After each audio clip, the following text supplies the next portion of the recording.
Karibu jiji la Tanga, waja leo, waondoka leo. Kihistoria, jiji la Tanga lilikuwa eneo ambalo wakoloni waliweka makazi na kuwekeza katika shughuli mbalimbali ikiwemo kilimo na viwanda. Uwepo wa bahari ya Hindi pia ni sababu ya wao kukita kambi hapo, huku ardhi yenye rutuba na hali ya hewa ikiwa sababu ya wao kupapenda Tanga. Mpangilio thabiti wa jiji la Tanga unanakshiwa vyema na uwepo wa mitaa katika barabara zilizopewa majina ya kwanza hadi 21.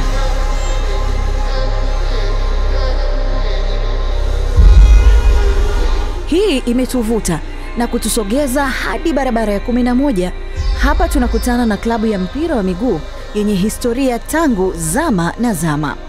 Sio nyingine, ni Coastal Union Bangush, klabu ambayo ilianzishwa mwaka 1948, enzi za Tanganyika kabla ya uhuru na muungano.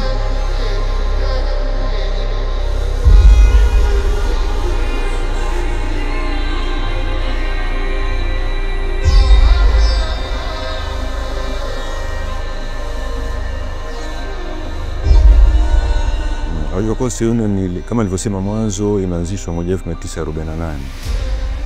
Na kwa bahati nzuri ya 1936 African Sports ndio wameanza. Kwa Sports walianza kabla ya Coastal Union. Na wengi walikuwa huko sports huko. Lakini baadaye hapa vikaja watu wakatawanyika. Ikaonekana kwamba lazima watoke kule waanzishe timu. Population kubwa ya watu wa Sports spili ilikuwa karibu watu wa Afrika wengi sana. Nafahamu watu wa Arabu hivi wa India walikuwa hapo, watu wa zamani kina Ibrahim Tula au kina Mzee Isa, hata Mzee kina Hemedi wa watu bageni hao wa Arabu wengi walikuwa upande wa Coast. Kina Mali kwa wengi siku nyingi walikuwa. Na huko sports huko kuna taifa ni wa Afrika. Kina Mohamed Msho au kina Mohamed Baruku.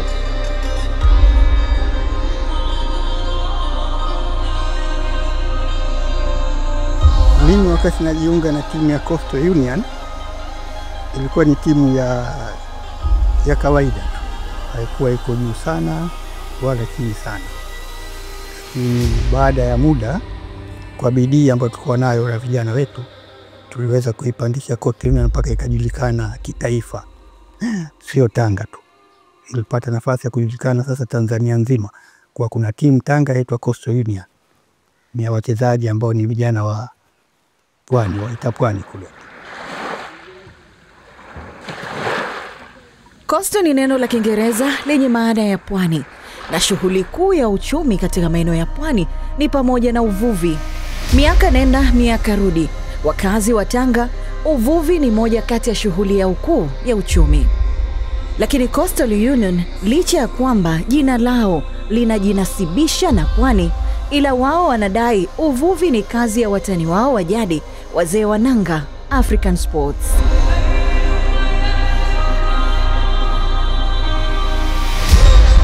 Ulitokea mpira zama mbalimbali, korona pale inachezwa. Coastal Sports wanacheza, lakini ikiwa kwa mpira kama huo, mji mzima unapeleka mshindo kwamba leo kuna Coastal FC. Hata kama watu wamefika siku hiyo, mji hamtazika mapema.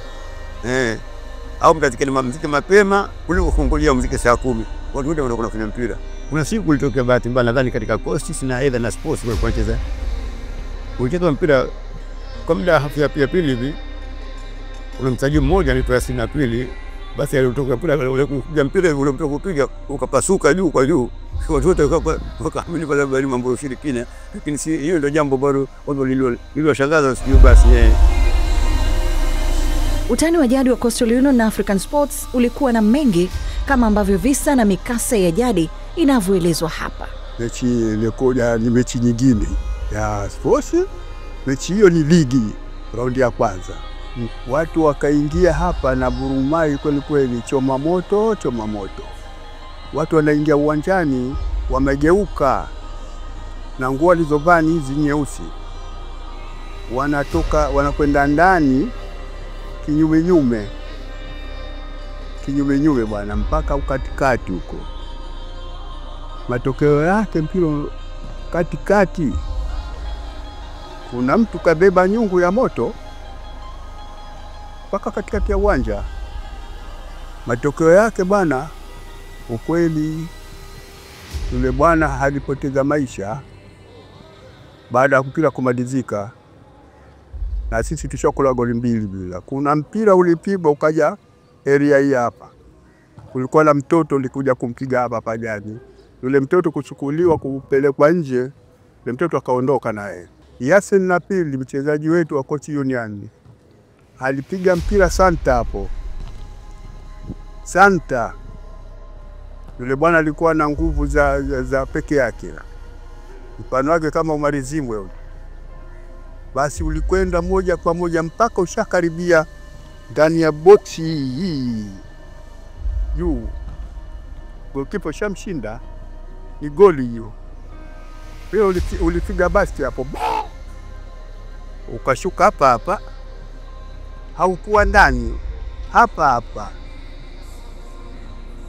Wenyewe wanakuambia hivi, laiti kama ule mpira ungeweza kwenda ndani, Yasin Napili tusingekuwa naye. Lakini viojiza vyetu sisi hatukuwa na mambo ya mabaya namna hiyo. Sisi ni tunatengeza ili tupate ushindi tu, sio kumaliza mtu. Sisi tukitaka twataka. Huyo sponsor wachezaji wote walikuwa nao, lakini coach yule kama ikisema twavua nguo bana, hapa toki mtu hapa. Kama mwanamume pita relini, vuka reli, ile ni tamko. Lakini tamshi letu sisi bwana, kama mwanamume vuka uingie mpapani, kisha utaona mwenyewe cha moto. Na sisi kweli tunavua nguo. Coastal Union, Yanga hajadambuka katika mechi kwa huu ni juzi hapa. Sisi goli 3 Yanga, goli 2 Yanga. Simba yeye goli lake ni moja. Tuko hapa sisi tunakwenda kukaa sehemu wenyewe tunapojuana. Tunafanya, tunamaliza, usubuhi ngoma ichatuka. Mechi ikichezwa kama hivi basi tunaangalia kama unavyoona TV. Na mbwa hapo bana, Mohamed Salim kabakia yeye na goalkeeper Umar Bahazi. Bado anaambiwa bwana, ukimpunga huyo Yanga, ukimpunga kinyi wewe tushakuisha sisi. Waache wapunge wao.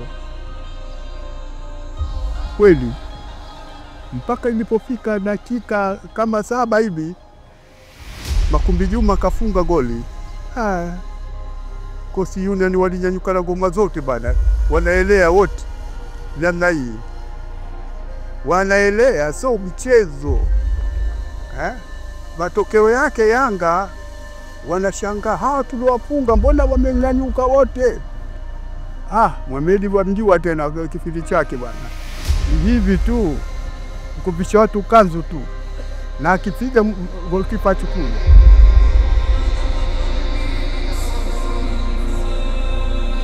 Kuna vitimbi, visa na mikasa pale mchezaji alipohama timu moja na kuelekea nyingine. Razak Kareka ni moja kati ya magwiji waliocheza timu zote hizi. Ilikuwaje baada ya yeye kuhama? Safari ilikuwa ngumu kidogo. Ilikuwa ngumu kwa sababu zamani huwezi kutoka timu ya African Sports Coastal Union, huwezi kutoka African Sports kuingia Coastal. Ilikuwa ni kitu ambacho hakiwezekani. Lakini hata hivyo mimi maisha yangu nimezaliwa nyumba ya 3 kutoka klabu ya African Sports. Kwa hiyo nilikuwa nikicheza kwenye udogo, nacheza sehemu yangu kubwa ya kuchezea kwenye utoto ilikuwa nacheza kwenye kile bendera ya African Sports. Ile kitu kilizunguka ile bendera ya African Sports, mimi ndio nilikuwa nacheza mule ndani. Kwa hiyo mimi nimezaliwa pale African Sports. Miaka ile yani simu za African Sports wakati wanacheza kina Zimbwe, kina Mweri, kina Jundu, simu za kama Sports imesafiri, basi zile simu za kutoa matokeo zinapigwa nyumbani kwetu. Kwa hiyo kuna kipindi nilifika mzee wangu ndio alikuwa mwenyekiti wa African Sports. Kwa hiyo baadaye nikafika mahali kwamba nimeshacheza African Sports sana kwa mafanikio. Kwa hiyo ikafika mahali lazima niondoke African Sports. Unajua mpira ulivyo, nikakuta huko Coastal Union. Ila nikifikiria kuna wachezaji na wajua. Ingawa mimi bado mdogo, lakini naona mimi mbona nina uwezo kuliko wale wanacheza African Sports, wanacheza Coastal Union. Lakini mimi niko African Sports, timu ya daraja kidogo la chini. Kwa hiyo hata mpango wa mshiko kidogo unakuwa uko chini. Kwa hiyo mimi nikaamua lazima mimi nitoke African Sports, nisogee Coastal Union kwa sababu iko nacheza daraja wakati wa daraja la kwanza. Naweza Simba na Yanga na nani. kipindi kile mpaka nakuja sasa Coastal Union, mzee alikuwa ameshafariki. Kwa hiyo mama, unajua mama anaangalia maamuzi tu ya mtoto anayofanya. Kwa hiyo mimi nikasaini Coastal Union. Lakini baada kama siku ya pili ya tatu ikawa sports wanalalamika, "Inawezekana bora mtu yote angeweza kutoka African Sports, lakini sio wewe. Wewe mtoto wetu wenyewe inakuwaje leo utoke bwana, sisi hatuwezi kukubali." Basi na mimi lakini kaona wazee hawana mpya, nikatazama kwa African Sports. Lakini siku ya pili ya tatu hivi nikarudi usiku, nimezunguka kidogo, nikarudi nyumbani usiku na kagonga mlango pale, lakini nikasikia kama nyuma yangu huko kuna kama bastola hivi, nikasikia lakini wakati huo madha yupo. Nikamwambia nimesikia kama kuna polisi, nafikiri wamepiga bastola juu. Mimi tembea usiku bwana, sio vizuri. Kwa hiyo tukamaliza pale, akatufungia mlango, nikaingia ndani chumbani kwangu. Lakini baada ya kukaa kama dakika 20-25 ikaona kitanda kinanyanyuka. Hii ni akili yangu au vipi? Mbona sielewi? Nikatulia, ni mara zinaona kama kinapaa hivi.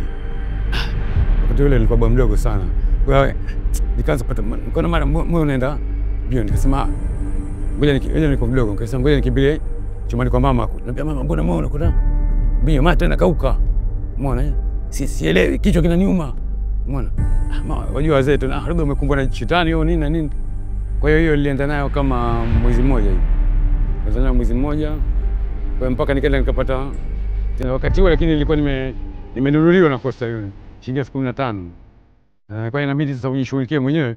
Kwa hiyo nikashughulikia ile 15,000 mpaka ikamalizika, lakini ikawa bado sijafanikiwa kupona. Kwa hiyo akatokea mtu mmoja akaniambia ngoja nikupeleke kwa mama mmoja wa bure kabisa. Kwa hiyo nikakaa kama siku 3-4 pale, wakati huo Coastal Union umeshaanza mazoezi. Kwa hiyo nikapigiwa siku 3 pale 4, hali kakaa vizuri bila malipo. Kwa pale nikawa nimerudi fresh, lakini bado wasiwasi wa kwenda mazoezi mtangamano ikawa ni mgumu kidogo. Kwa hiyo mpaka nikaja nikachukuliwa nyumbani, bwana twende, ondoa wasiwasi. Kwa hiyo nikarudi mazoezini, na ligi ilikuwa imeshaanza. Na kufanya mazoezi wiki moja, Coastal Union mechi ya kwanza nafikiri walifungwa, mechi ya pili draw, mimi nikaanza mechi ya 3, Coastal Union na Reli ya Morogoro. Kwa hiyo tulifunga Reli goli 3-3 mimi nilifunga goli 2 na Idrisa Ngulunga alifunga goli 1. Baada ya mechi kuisha, nilipa hope sana kwamba kama sports kunikosa mshanikosa na hii iko vizuri. Kwa nikaanza kujiamini kama kawaida.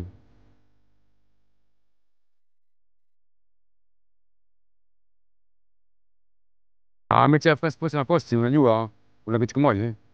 Zamani kulikuwa na wachezaji wanapenda hizo timu, lakini mimi mpaka natoka African Sports ilikuwa sio rahisi kutoka. Kwa nilikuwa nishajua kitu gani mimi nafanya. Nilishajua kwamba huu mpira, kwa nini Maradona alikuwa Napoli afu timu nyingine inamnunua? Kwa nini Napoli wanamwachia Maradona? Maradona si star Napoli. Mbona Napoli wanamuuza Maradona? Kwa hiyo mimi niko tayari, akili hiyo imeshakuja kwamba mimi lazima nitoke kuna klabu nyingine. Kwa hata hivyo kuja Coast kutoka Sports, sikuwa kwamba nimekuja Coast kwamba nimefika. Lengo langu mimi nilikuwa ni kucheza, lengo hasa nicheze Coastal Union, nicheze Simba, nicheze timu ya taifa, niondoke niende Ufaransa. Nilikuwa nimepiga hesabu za pale.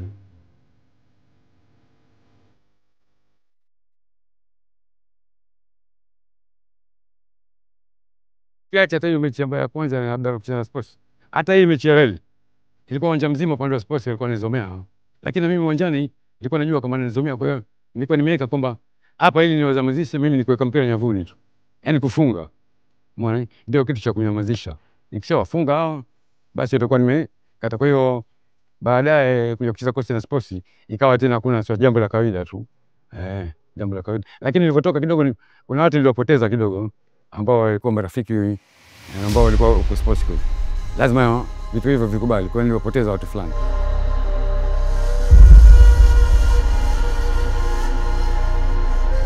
Tanga ilichafura mwaka 88 ambapo sio Coast tu kuchukua ubingwa, ni na African Sports ilichukua ubingwa wa Muungano, lakini hata Taifa Cup tulichukua. Hata Taifa Cup, kwa hiyo Tanga ilikuwa iko moto. Ilikuwa na wachezaji wazuri, wazoefu, na yote milichangiwa na timu kukaa muda mrefu. Tulikuwa tumekaa pamoja kwa muda mrefu, zaidi ya miaka 2-3. Kwa hiyo tulikuwa tunajuana, alafu wachezaji wa kutoka mbali. Ina maana nimecheza mimi Coast mpaka tunachukua ubingwa. ndani ya Coast kuna wachezaji 3 labda 4 tayari mimi nilishacheza nayo tangu kwenye udogo, tangu kwenye utoto. Kwa hiyo najua fulani naweza nikampa pasi hata kwa mbali fulani, kwa sababu tulishazoeana mapema. Kwa hiyo na msingi tulikuwa tumekaa pamoja, alafu na upendo ulikuwa mkubwa sana, na ndio kitu ambacho kinaweza kutusaidia mpaka tukafika mbali.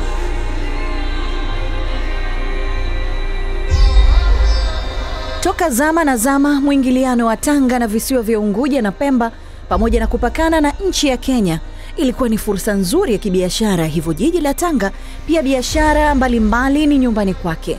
Wafanyabiashara wengi wenye asili ya Asia ndiyo sababu kubwa ya Coastal kuwapiku wapinzani wao African Sports. Inataja kuwa hata jina la Mangush Coastal wanaitwa kwa sababu ya uwepo wa wafanyabiashara wengi wenye asili ya Asia katika timu hiyo ya Coastal Union. Hata hivyo, historia ya jina la utani la Mangush lilitokea hivi. Asili ya neno Mangush, tulikuwa na shabiki wetu mkubwa kweli kwenye mpira, maskini Mungu alifariki. Ulikuwa huyo akija anavaa kofia yake kaandika Mangushi na bendera zikaziandika Mangushi, yani ni mtu ambaye aipenda kweli Coastal, yani kindaki, lakini halikuwa na maana ukabila wala maana yote, isipokuwa yule shabiki mmoja alikuwa Mwarabu, lakini alikuwa shabiki mkubwa Coastal. Yani wazimalia nguo zake zote akivaa kaziandika Mangushi. Akienda kwenye sherehe akipiga ngoma ahitaji Mangushi, leo tuko uwanjani. Sasa mpaka watu wakamuona kwamba kiingia uwanjani wakimwona Mangushi wasema leo Mangushi acheza leo, kwa sababu ya kumuona yule Mangushi. Kwa hiyo likachukua ile jina la Mangushi mpaka leo. Jina la Ogosi Kaya nadhani watu wa Radio Tanzania, sio radio gani, ndio walikuwa wamelisawazisha sana kusema Ogosi Kaya. Maana pia jina la Kibondei Ogosi Kaya bwana, lakini pia halimaanishi kwamba ni ukabila. Inaonyesha uasili wa timu yatoka wapi. Hatua za mafanikio ya Coastal Union, nyuma yake kuna kazi kubwa imefanyika toka kwa wafadhili wao wa miaka na miaka. Kipindi hicho ilikuwa hakuna ule udhamini kwamba unataka kudhamini tunahitaji milioni 100, tunahitaji, hapana. Ilikuwa ni udhamini, mtu anakuja anadhamini wala hata kutangazwa. Hakuna alikuwa anaweka kwa masharti nataka nitangazwe kwamba mimi ndio mdhamini na nasaini mkataba. Ilikuwa wakati huo hata ukija na jezi zako unasema hizi jezi zangu zimeandikwa jina, klabu inaweza kukupokea na wakavaa na wapate chochote kutoka kwako. Lakini mfano kama Tawakal ziko jezi ambazo tumesha kuvaa, ziko katika record na picha zipo, zinaonekana kwamba alikuwa yeye ametoa jezi, lakini pia alikuwa akifadhili zaidi usafiri. Tumetumia mabasi yake kwenda Songea, kwenda sehemu nyingi sana. Kwa hiyo pia naye pia amefadhili katika swala hilo zima, kama nilivyowataja hao wengine ambao wameenda mbele ya haki, wamechangia kwa kiasi kikubwa sana. Kwa hiyo katika history ya kuchangia na hivi vilabu utakuta klabu ya Coastal Union imetokea kuwa na wafanyabiashara wenye asili ya Kiasia, ambao wafanyabiashara hawa wamekuwa mstari wa mbele kuweza kuchangia sana kwa Coastal Union. Hali kadhalika African Sports, lakini hawakuwa na wafanyabiashara wengi wanaowasaidia kama Coast. Lakini African Sports waliwahi kuwa na watu ambao kama nikitaja ni marehemu Sadikot, alikuwa iko katika kiwanda cha Sumaiya ambayo sasa hivi hicho kiwanda nafikiri hakipo sasa hivi. Lakini pia alikuweko na Singh wa Korogwe ambaye alikuwa akifadhili, na wao pia wameleta mchango mkubwa sana katika maendeleo ya mpira kwa maana kuisaidia African Sports. Nataka nisije nikasahau huko mbele, hata sasa hivi nadiriki kusema najitahidi kadiri inavyowezekana na uwezo wangu ulivyo, na sidhani kama African Sports na wao watakataa katika kusaidia African Sports. Ninawasaidia kwa njia moja au nyingine, mbali mapenzi yangu kwamba ni Coastal Union, lakini ningependa kuiona nao ikaendelea. Naweza nikasema vipindi vya mahali ninaweza kusema sasa nataka niache, sitaki kuendelea na Coast. Yanatukuja kuja kwa mawazo, lakini sijafika kwenye dhamiri hasa ya kuiacha Coast. Na sababu yake nini? Nafikiri kila mtu ambaye anashughulika kidhati kikamilifu ataweza kuwa na moyo kama niliokuwa nao mimi. Kwa maana gani? Inafika wakati tunakuta mimi nimemleta mfano Juma Mgunda, nimeshawishi na nimefika mahali tumekubaliana, amekuja Coast. Nimemleta Yasin Napili, nimemleta amekuja Coast, na wengine wengi kadhalika. Nafika wakati unapofikiria mawazo yale, unasema hawa ninawaachaje? Ninawaacha vipi? Walifika wakati wachezaji wa Coast wa kipindi hicho walikuwa ni sehemu kama ndugu zangu. Wengi wao walikuwa tunakula nao nyumbani kwangu kabisa, wanakuja tunakula, tunaenda tunakuwa katika mazungumzo porojo, tunakuwa pamoja. Na nilikuwa napenda sana kwenda kambini kuwa nao, hasa nyakati za usiku kuwa nao, kwa maana najua kipindi hicho ndio kipindi cha mchezaji anataka kutoroka asilale kambini. Kwa hiyo tunapokuwa tunakaa tunapiga soga, tunakuwa tuko pamoja. Kwa hiyo kuna vitu vilinishawishi, isipokuwa viko vitu vilikera sana, lakini haijawahi kufika kwamba sasa natoka klabu ya Coast sitaki tena. Haijawahi kutokea katika mawazo yangu nikafikia maamuzi ya, japokuwa fikra zinakuja sangira, ya nini vurugu hizi, ya nini fikra hizi, familia nani wanashikilia katika hali ya kunishikilia hivyo. Na jambo kubwa niseme, ufadhili wangu na sehemu yangu kubwa ya kusaidia Coastal Union katika ufadhili wangu, sikuwa nikitumia pesa za kifamilia kwa maana za kibiashara. Ilikuwa ni pesa zangu mwenyewe kibinafsi, ambapo ndio ninatumia kule kwenye mpira. Haikuwa hivyo mpaka hapa leo tulipo, hali iko hivyo.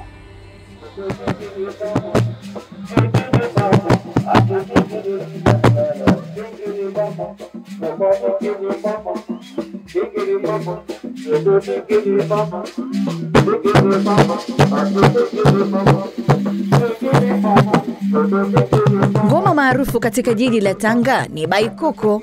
Inapigwa nyakati nyingi, hususan katika kusindikiza furaha ya jambo, lakini inavutia pia hata watalii.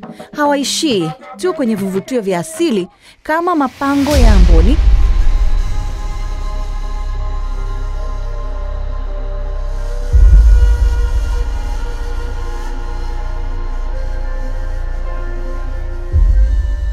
misitu ya Magoroto au miinuko na mvuto wa wilaya ya Lushoto. La hasha, wanapenda pia utamaduni wa Wanatanga.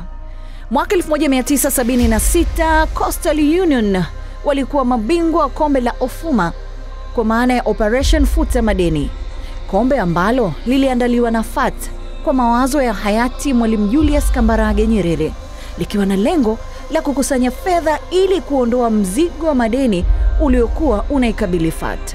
Ulikuwa TFF walikuwa tafuta pesa, FAT katule tafuta pesa. Sasa walikwenda kwa Nyerere akamwambia mimi nitafutia kikombe cha Operation Futa Madeni isaidie. Hicho ndio imani kaitwa Ofuma na Operation Futa Madeni, ndio wakileta kile kikombe ambacho hakusikumbuki sana wachezaji kipindi kile, lakini haswa alikitoa Mwalimu kwa ajili ya kusaidia kufuta madeni. Na baada ya mashindano yale kufa au baada ya siku za kombe hapakuwa na mashindano tena kufuta madeni mpaka leo. Imekufa, labda kingebaki Dar es Salaam, labda ingeendelea. Lakini kusema kweli, isipokuwa mechi ilikuwa ngumu, ilikuwa mechi yenye ushindani wa ajabu mno, lakini ndio hatimaye sisi tukachukua kombe.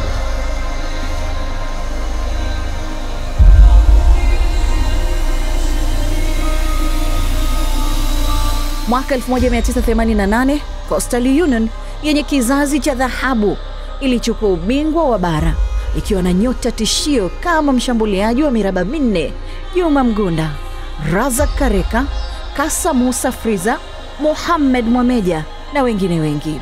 La kwanza, Tanga kulikuwa na viongozi wa mpira katika vilabu vyote vikubwa viwili. Kuna viongozi wa mpira wa kweli kweli, sio viongozi wa mpira kubabaisha.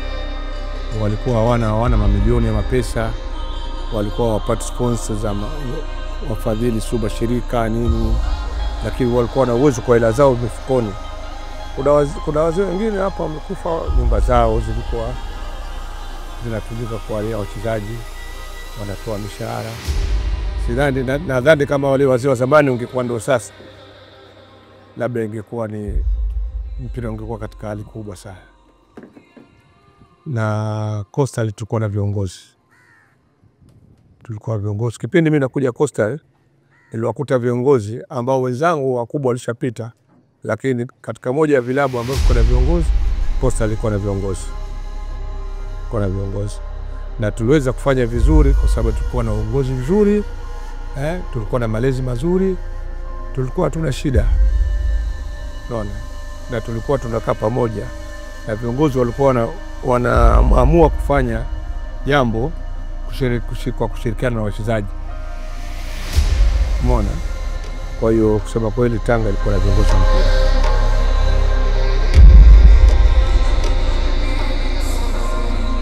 Na mimi niliona kitu cha ajabu kwa sababu nilipokuja Coast, mimi nimekuja Coast mwaka 86 mwezi wa 8. Umeona? Nakuja ligi imekwisha. Kwa hiyo nimekuja kwa mwanzo, nilikuwa na kakaangu hapa alikuwa anaitwa Marehemu Dunia Adonis. Nilipokuja kumtembelea hapa, anajua mimi nacheza mpira. Sababu kwa Dar es Salaam nacheza mpira, kucheza Pan Africa, Wanda Boys, timu nyingi tu tumeugawaji. Kwa nilipokuja yule bwana akaniambia twende mazoezini. Kabla bwana mimi sitaki mazoezi, akaniambia twende mazoezini bwana kidogo watu fresh kidogo kwa sababu umekaa. Nikamwambia sawa, twende mazoezini. Na kipindi hicho system ya Coast ilikuwa ligi kisha nilikuwa mimi, ilikuwa ligi kisha tulikuwa na katibu wetu mkuu alikuwa anaitwa Salim Bawaziri, hodari sana. Yani yeye hata kama sio wachezaji bado, sijui timu bado, yeye mwenyewe anasema tu katibu mkuu, tarehe fulani tunaanza mazoezi Tangamani. Kwa hiyo ile brother yangu ilikuwa siku ya Jumaa baada ya kuswali, akamwambia twende kufanya mazoezi. Kweli kaenda tukakuta viongozi kwa kufanya mazoezi. Siku ile tu Salim Bawaziri akasema huyu bwana abaki hapa. Umeona? Ndio zamani wazee wanakuja kuangalia mpira mazoezi. Kwa hiyo kulikuwa na viongozi wazuri. Na mwaka ule tukatengeneza mwanzo timu nzuri, lakini bahati mbaya ligi ya mwaka 87 timu ilitetereka kidogo, tukafanya vizuri. Lakini 88 pale ndio moto kaanza sasa. Naona kwa sababu kama kwa watu ambao tuliobaki wa 86 tulibaki na Musariko, tulibaki na Mohamed Kampira, tulibaki Hussein Makuruzo, Elisha John, Dondo Ali, tulibaki na Mohamed Kampira, tukabaki na walibaki kama watu 6-7. Kwa hiyo ndo tukaja mimi, Hussein mimi, Yasida Pili, akaja nani mwingine tulikuwa na yani ilikuwa ni timu ni mpya. Kwa hiyo bahati mbaya ligi ya mwaka 87 tukaenda CCM Cup Dodoma, mimi nikavunjika mguu. 87 ile ikawa zima sikucheza. Klabu ya Coast ikafanya rishafu ya wachezaji, kupunguza wachezaji, kaanza wachezaji wapi. Na mimi ndo nikaanza sasa. Japokuwa nilikuwepo Coast, lakini kwa mimi ndo nikaanza. Akaja Mbunda, kwa Razaki tulikuwa naye 87. Ali Maumba, Saidi Kolongo, Kasumu Ajeki, tukaongeza Amis Makena, Mohamed Mwameja, Francis Chausa, Mwalimu Zakaria Kinanda akaletwa, wakapandishwa na vijana kina marehemu Agre Chambo, Abubakar Hassan. Naona.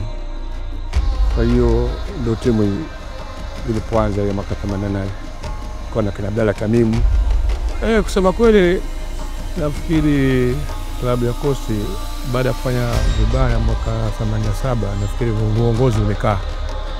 Kwa sababu system ya Coast mimi nimeikuta ilikuwa kila Jumapili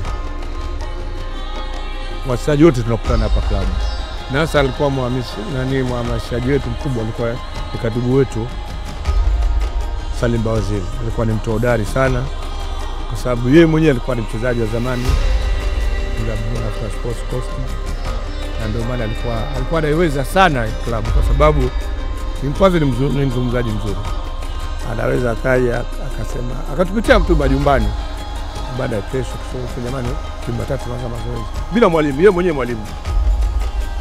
Kwa hiyo anajua kabisa wachezaji hawa hapa nikiwaweka hapa Tanga watatoka. Basi atafanya mipango yote. Tunapata safari Mweza, Dar es Salaam, Arusha. Mpaka timu ikija kwanza mazoezi, timu imeshakamilika. Kwa hiyo tulikuwa na viongozi hodari, tulikuwa na kina mzee Peter Fea, Mahanzi Lopod, tulikuwa mzee Tawakali, tulikuwa kina mzee Sudi Hilali, tulikuwa viongozi wengi tu. Tulikuwa na mfadhili wetu mkubwa mzuri, wana Said Sud, kafanya kazi kubwa. Lazima tumpongeze kwa sababu hatuwezi kumsahau. Unaona? Kwa hiyo tulikuwa tunaweza kuwa mafanikio, na Kinanda alikuwa ni mwalimu mzuri kusema kweli. Wakati Kinanda analetwa, alifanya timu ile kuwa timu bora, kwa sababu alikuwa anajua kukaa na wachezaji. Na uongozi, kusema kweli, mimi katika uongozi wa Coast sikuona wale wazee wa zamani walikuwa ni viongozi hodari sana. Kwanza walikuwa na hekima, wazee walikuwa wanajua kuishi na wachezaji. Coast ya kuanzia mwaka 88 ilikuwa ni nzuri, timu imekamilika. Na tulikuwa na uwezo wa kucheza na mtu yoyote. Mfano nitakupa, alikuja hapa FC Leopard kutoka Kenya, kapita Dai kawafunga Simba, Yanga, vilabu vyote vilifungwa. Lakini walipofika hapa Tanga wakakutana na system ya Kinanda, wakapigwa bao 2 bila, wakatulia. Yule kocha alikuwa Mgana, Kofi nani yule, akasema, "Nyie mmesema Tanzania hapa timu ni Simba na Yanga." Akasema timu ni hapa hii, na hii timu hii itachukua ubingwa na itafika mbali. Na kweli na ndio mwaka ambao sisi tulichukua ubingwa na tukafika mpaka finali hii Central. Mbona tulikuwa na timu bora kabisa, uongozi ulikuwa bora, wachezaji bora, wapenzi bora. Mbona wakati wetu Coast ile ilikuwa sio mchezo, ilikuwa na uwezo, wanaweza, kwa sababu Coast ile shafanya vitu vingi ujua. Isa Coast ilikuwa Coast ile ndio ilikuwa Coast ya kwanza kumfukuzisha referee, kufungiwa maisha katika nchi ya Tanzania katika mambo ya soka. Kama una rekodi uliza utaambiwa. Tuliwafunga Simba bao 4 pale uwanjani, zikakataliwa 2, zikakubaliwa 2. Usiku ile jamaa anafungiwa maisha.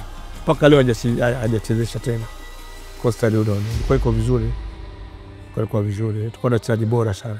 Kushinda ubingwa wa bara kukawapa tiketi ya kuwakilisha nchi katika michuano ya Afrika Mashariki na Kati, maarufu Kombe la Kagame kwa sasa nchini Kenya, ambako walifika fainali na kupoteza mbele ya Kenya Breweries.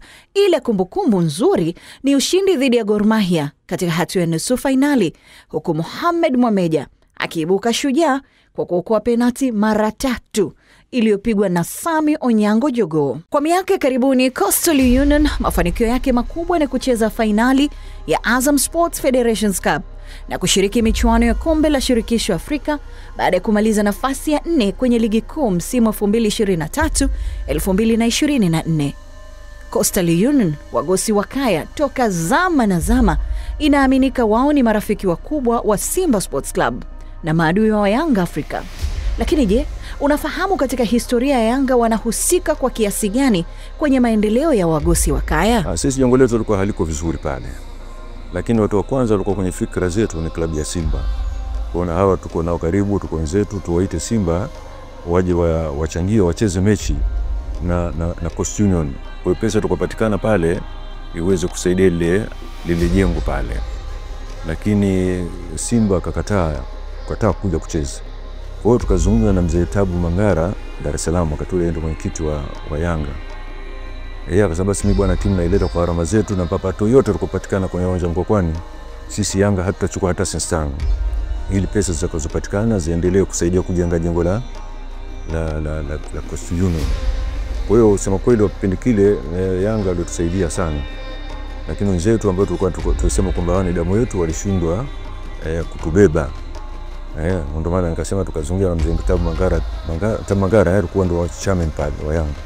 Beba akaja tukacheza mechi.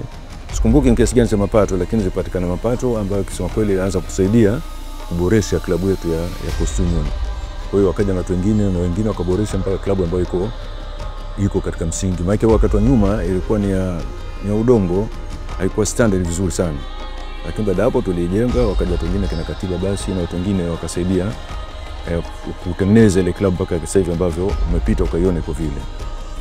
Kwa hiyo walisaidia pale.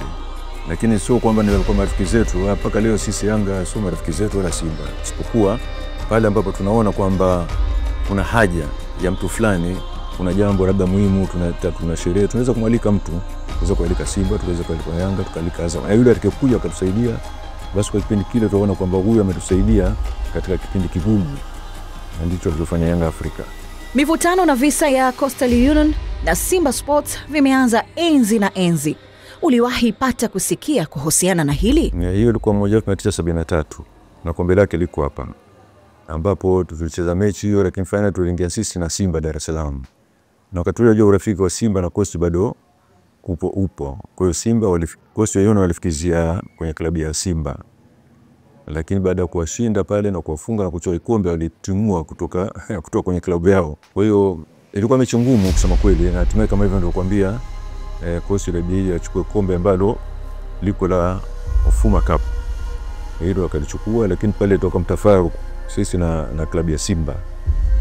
Wajua tena klabu zetu za Simba na Yanga ukiwa rafiki zake, ili uwe rafiki mzuri wa Simba au Yanga kufunge. Popote anapokuona yeye kutandike tu. Lakini sasa ukimwadhibu basi urafiki unapotea. Kwa hiyo kutoka kipindi kile uhusiano mzuri kati ya Coastal na Simba ulianza kupotea kidogo. Na mpaka sasa hivi hakuna uhusiano hivyo kama zamani, isipokuwa zimebaki rangi ya jezi.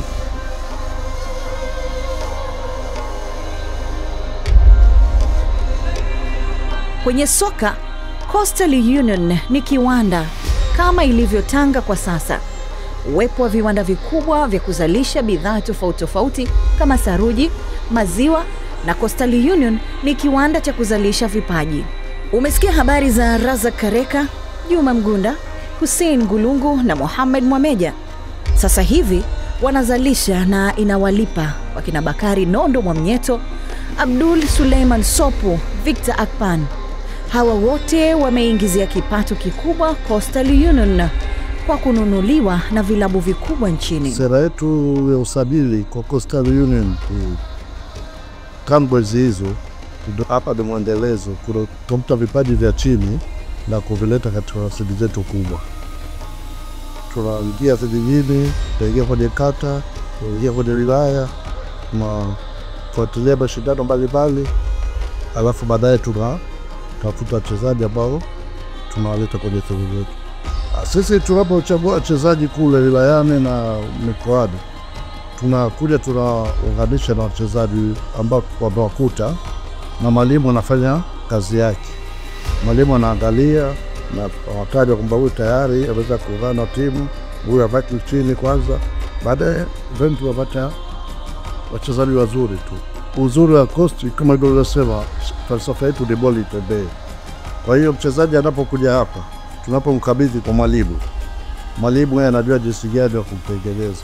Na wapo wachezaji ambao wamekuja ambao binu mwenyewe nimewaona kwamba hawa wanaendana na falsafa ya Coastal Union. Kwa mfano kama Triple C, Gerard Bwalala. Baada ya kumuona tu nimejua kabisa huu ataendana na falsafa ya Coastal. Na baada ya wengine wengi ambao nimewaleta. Kwanza niseme kitu kimoja, Tanga si mjini tu, mpaka vijijini kuna vipaji vingi ambao pia baadhi ya huko vijijini shatu wachezaji na wako ligi kuu sasa hivi. Kwa hiyo wanapoona wenzao kama vile kwa falsafa yetu kupandisha wachezaji kutoka chini, nao kule mkoani na wilayani wanajitahidi kuja kwenye timu yetu ili nao waweze kwenda timu ya juu. Sisi tunachokiangalia zaidi, hatuangalii mchezaji amefeli wapi.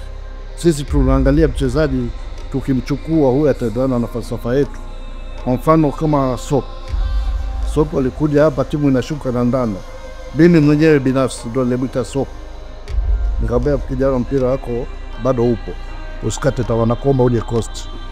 Sopo alisajiliwa saa 5:30 usiku, kama tulikuwa tunavutana, lakini baadaye Sopo karudi kwenye mstari. Victor Pan amekaa miaka 5 Zanzibar. Sidhani kama kuna jicho lilimwona Victor Pan. Mimi nililetewa Victor Pan kwenye picha tu, kwenye video. Nikamwambia kama timu usajili aitwe haraka huyo, na kweli amekuja hapa ameonyesha kitu. Kwa hiyo Coast nafikiri tuna bahati ya kuibua wachezaji hata ambao walikuwa walielekea kama kupotea. Siri yetu sisi kama tulivyosema ni boli itembee, na wachezaji wa Zanzibar asilimia kubwa ni wachezaji ambao wanacheza mpira wa chini, ambao ni mpira tulio falsafa yetu ya boli itembee.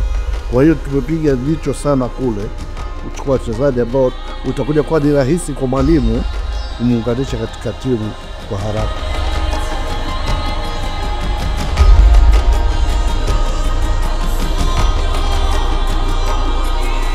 Uwanja wa nyumbani wa Mangush ni CCM Mkwakwani. Ni nadra sana mtu kuchukua alama 3 hapa. Wachezaji wa Coastal wakichagizwa na mashabiki wao, shughuli yao siku zote huwa nzito.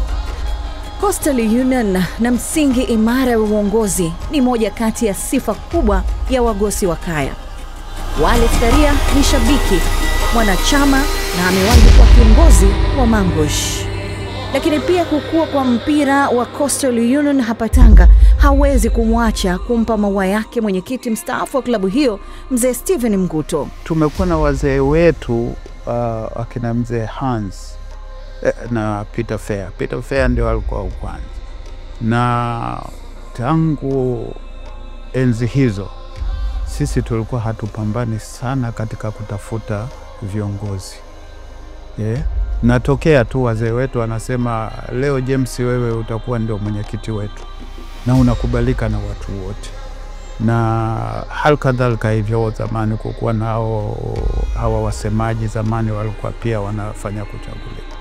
Kwa hiyo ile imetujengea ufahamu wa viongozi wazuri, kwa sababu unapokuja tu na kila mtu unasema agombee, kuna wengine wanakuja na interest zao, hawaji na ile mapenzi ya timu kwenye moyo.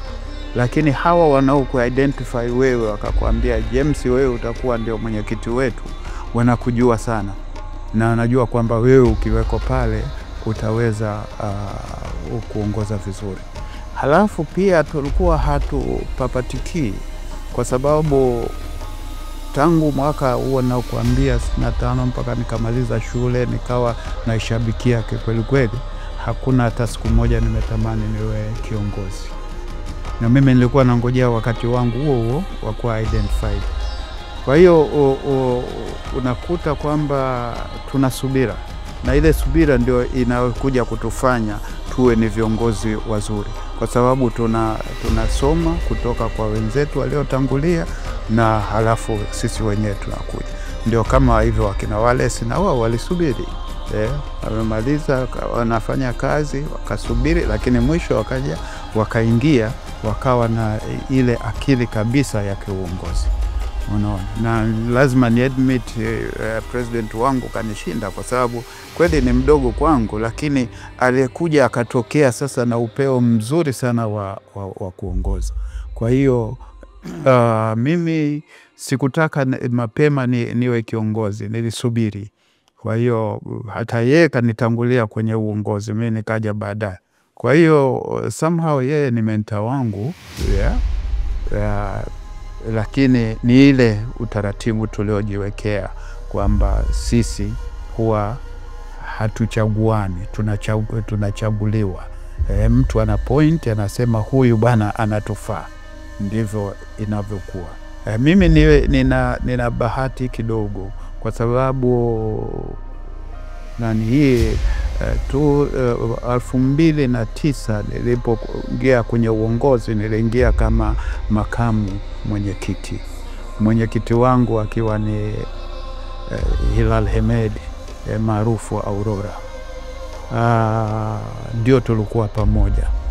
Tumehangaika na timu ile, ilikuwa daraja la pili wakati ule, na tukaweza kuipandisha, kushirikiana na wanachama wetu na wapenzi wetu.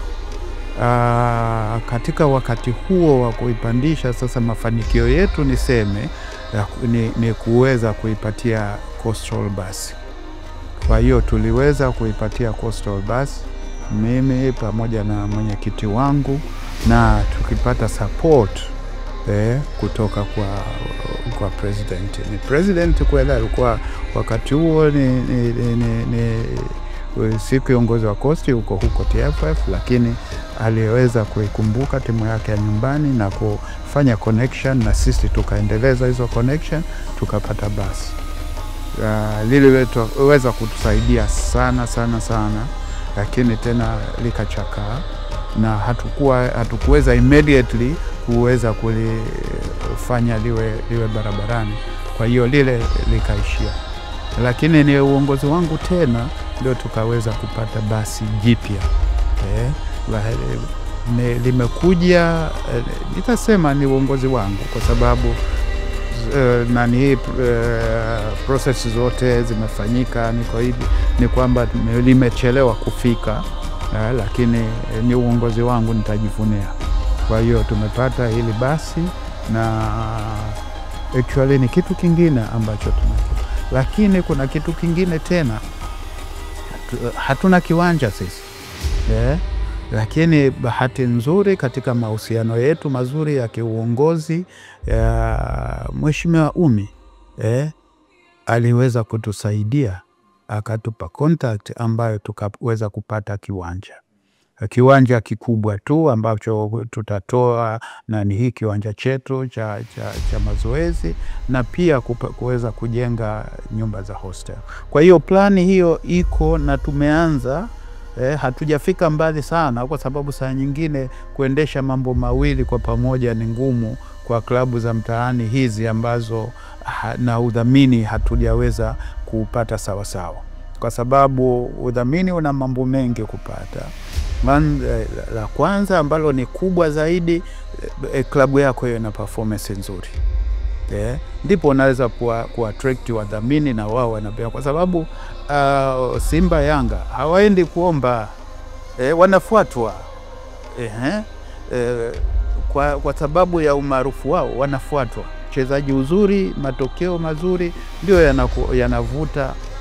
Hawa wengine wanapata udhamini, au na sisi tunapata udhamini labda kwa wastani, kwamba kuna kiongozi wetu ana nafasi nzuri ya ushawishi huko, akaweza kututafutia. Ndio jinsi udhamini unavyokwenda. Sasa kwa hali hiyo, yani Coastal hatuna nguvu sana hiyo ya kutufanya. Ni klabu kubwa, baada ya Simba Yanga ni sisi, lakini hatuna ushawishi mkubwa kama wa Simba na Yanga. Hapo zamani ndio, lakini tulipoteza ile nguvu yetu. Kulikuwa miaka ya zamani hiyo, iliingia watu kupenda usimen na nini. Kwa hiyo vijana wengi wakaenda ubaharia, timu ikaporomoka, unaona. Lakini ilikuwa sisi Tanga hatuhitaji kujaza uwanja kwa kungoja Yanga na Simba. Tulikuwa tukicheza na timu yoyote, Coast ikicheza na timu yoyote, Sports ikicheza na timu yoyote, uwanja ule unajaa. Kwa hiyo ndio jinsi watu walivyokuwa na passion ya mpira. Lakini baadaye sasa kwa hakuna mpira mzuri na nini, ikawa mpira kama umeshuka. Sasa kwa jinsi hiyo kupata wadhamini ni kitu kigumu sana, lakini tumeweza kupata. Lakini udhamini mmoja wapo ambao niliweza kufikiria ni udhamini wa kihasara fulani hivi, lakini umetufanikishia. Ni wakati ambapo tumezalisha wachezaji wetu sana. Mamieto akawa anatakiwa na timu nyingi sana, zikiwemo Yanga na Simba. Kwa hiyo ukasema sisi tuko willing kumwachia. Hatuna hiyo financial muscle ya kuweza kumzuia yeye. hatuna. Lakini nikawaambia wale wote waliokuja, kaambia jamani, nyie mna watu wenu wakubwa, wana udhamini mkubwa, wanatoa udhamini. Kwa hiyo tuwaomba kama we Yanga mwambie nani GSM atupe udhamini, sisi tutampa huyo nani hii mchezaji. Kwa hiyo ni kama mmempata bure, kwa sababu tunawapa sisi, tunaitangaza GSM na nyie mmepata mchezaji. Ingawaje ukiangalia kama vile hasara, lakini hatukupata hasara kwa sababu kitu tulichohitaji, tulitaka pesa ya kuendeshea hii timu, na tukapata milioni 150. Unaona? Kwa hiyo Simba wao walisema hiyo hatuwezi, itategemea Mo mwenyewe na nini, lakini wote tuliwapa nani hii nafasi sawa. Lakini waliokuwa wahitaji zaidi walikuwa ni Yanga. Akasema no, tupeni huyo mchezaji, sisi tutafanya hiyo. Unaona? Na kwamba ndio mchezaji wetu wa kwanza aliyetuletea pesa nyingi club, na ndiye mchezaji wetu aliyepata pesa nyingi binafsi. Kwa hiyo udhamini wetu wa kwanza ndio ukaanzia hapo. Lakini baadaye tukapata support, tukapata udhamini, na ndio tunaendelea hivyo. Hatuja hit hasa udhamini wa ule wa kisawa sawa, hata nusu ya hao Yanga na Simba wanazopata, lakini hicho tunachokipata kinatusaidia kulipa wachezaji na kuoffset madeni ambayo tunayo, lakini bado tunaendelea na bado tunahitaji wadhamini hivyo hivyo. Kwa hiyo hii ndio hali yetu kusema kweli. Kwa hiyo tunatarajia tulichokiacha wenzetu waendelee kudevelop ni vile kiwanja ambacho tutapata kiwanja chetu cha kuchezea, na tutapata hii hostels, vitu kama hizo. Na pia tulikuwa na mpango mwingine wa kudevelop ile klabu yetu iwe ni kitega uchumi badala ya kwa hiyo hivi vyote tayari kuna mipango yake ya miaka 5 hii. Huu ni mwaka wa pili au wa tatu sasa, ambao wenzetu sasa watateka kuanzia hapo na kuweza kuona watafanya nini. Lakini hatuwaachi, tuko nyuma yao, tunajaribu kupeana mawazo na kusaidiana kuona jinsi gani nzuri ya kufikia maono yetu. Maono yetu kwa kweli, hatusemi tunataka kuwa kama Yanga na Simba, lakini nataka kusema tunataka kuwa klabu bora ambayo itakuwa ni klabu ya mfano.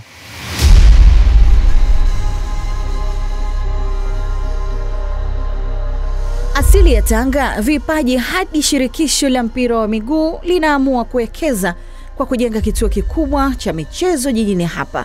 Na hii ni katika kuhakikisha wanazalisha na kukuza vipaji. Motto wa Coastal Union ni boli itembee. Inaendana na kasi ya maendeleo ya nchi chini ya Dr. Samia Suluhu Hassan, Rais wa Jamhuri ya Muungano wa Tanzania. Na tunaiona bandari ya Tanga ikifufuliwa upya. Hii iwe na uwezo mkubwa maradufu. Fursa za ajira za jiji la Tanga kutokana na ujenzi wa bomba la mafuta linachagiza ongezeko la wapenzi wengi wa mpira wa miguu. Na ukizungumzia mpira wa miguu, Tanga hapa bila shaka unaizungumzia Coastal Union.